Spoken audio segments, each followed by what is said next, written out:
Praise lord. ఈరోజు దేవుడు మనకిస్తున్న వాగ్దానము ఫిలిప్పీయులకు రాసిన పత్రిక 4వ అధ్యాయము 6వ వచనము. దేనిని గుర్చియో చింతింపకుడు గాని ప్రతి విషయంలోనూ ప్రార్థనా విజ్ఞాపనల చేత కృతజ్ఞతాపూర్వకంగా మీ విన్నపములు దేవునికి తెలియచేయండి. మన యొక్క జీవితాల్లో మరి ఏదైనా చింత కానీ వేదన బాధ కలిగినప్పుడు వెంటనే మనము ఎంతో కృంగిపోతూ ఉంటాము. చూడండి, మరి ఎంతో భారాన్ని మోస్తున్న ఆ యొక్క ఒంటె తన మీద ఉన్న ఆ యొక్క భారం ఎక్కువయ్యేసరికి ఏం చేస్తుందంటే మోకాళ్ళపై పడిపోతుంది. మన యొక్క జీవితాలలో కూడా మరి మనం తట్టుకోలేని శ్రమలు, మనం తట్టుకోలేని శోధన, వేదన మనలో కలిగినప్పుడు మరి మనము కృంగిపోతాము.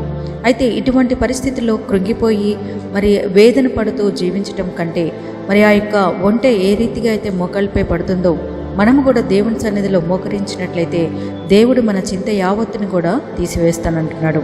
మరి మనం చేసే ప్రార్థన ఎలా ఉండాలంటే విజ్ఞాపనల చేత అలాగే కృతజ్ఞతాపూర్వకంగా మనము ప్రార్థన చేసేవారిగా ఉండాలి. మనం కలిగిన శ్రమలను శోధనలను బట్టి ఇంతకుముందు దేవుడు మన పట్ల చేసిన అద్భుత కార్యాలను మర్చిపోయి ఆ రోజు శ్రమను బట్టి మనము వేదన పడుతూ ఉంటాము. కానీ ఇక్కడ ఏమంటున్నాడు? కృతజ్ఞతాపూర్వకంగా అంటే మన యొక్క జీవితాల్లో మునుపు చేసిన దేవుని యొక్క అద్భుతమైన కార్యాలను బట్టి దేవునికి కృతజ్ఞత చెల్లిస్తూ అలాగే అనేక మంది గురించి కూడా విజ్ఞాపనలు చేస్తూ మరి మనం ప్రార్థన చేసినట్లయితే, ప్రభువా నీ మీద విశ్వాసం ఉంచుతున్నా, నా యొక్క జీవితంలో ఇంతవరకు ఎన్నో మేలులు అద్భుత కార్యాలు నువ్వు జరిగించావు, మరి ఇప్పుడు కూడా నువ్వు చేస్తావని నమ్ముచున్నానని నువ్వు ప్రార్థన చేసినట్లయితే అద్భుత కార్యాన్ని చూస్తావు. ఆ యొక్క ఒంటె మరి భారంతో పడిపోయినప్పుడు మరి ఆ యొక్క ఒంటెని కాసే ఆ యొక్క యజమాని దానికి కావలసిన నీటిని అన్నిటిని అందించి తనపై ఉన్న భారాన్ని కొంచెం తగ్గించినప్పుడు ఆ యొక్క ఒంటె తిరిగి లేచి తన యొక్క ప్రయాణాన్ని కొనసాగిస్తుంది. ఆ రీతిగా మనపై ఉన్న భారాన్ని కూడా మన ప్రభు అయిన యేసు మరి ఆ భారాన్ని తీసివేసి మనకి కలిగిన ఆ యొక్క వేదనంతటి కూడా ప్రభు అయిన యేసుక్రీస్తు తొలగిస్తారు.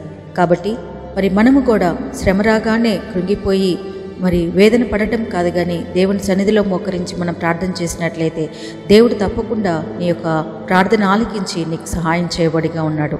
మరి నీ శ్రమ ఏదైనా, నీ యొక్క వేదన ఏదైనా, నువ్వు దేని గురించి బాధపడుతున్నా మరి దేవుని సన్నిధిలో నీ ఒక్కసారి అడిగినట్లయితే దేవుడు నీ ప్రతి భారాన్ని తీర్చువాడిగా ఉన్నాడు.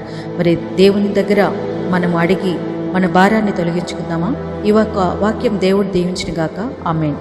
ప్రార్థన చేసుకుందాం. ప్రేమమైన నీ పాదాలకు స్తోత్రం తండ్రి. నిజమే తండ్రి, మరి మా యొక్క జీవితాల్లో కలిగిన వేదన అంతటిని కూడా నువ్వు తీర్చివాడివి ప్రభా. నీ సన్నిధిలో నన్ను మేము ప్రార్థన చేసినప్పుడు మా యొక్క కన్నీరు తుడిచే గొప్ప దేవుడు తండ్రి. మేమందరం కూడా నీ సన్నిధిలో ప్రార్థన చేసి నాయన ఆదరణ పొందే కృపని భాగ్యాన్ని దయచేయమని యేసు నామమున అడిగి వేడుకుంటున్నాం మా పరమ తండ్రి. ఆమేన్.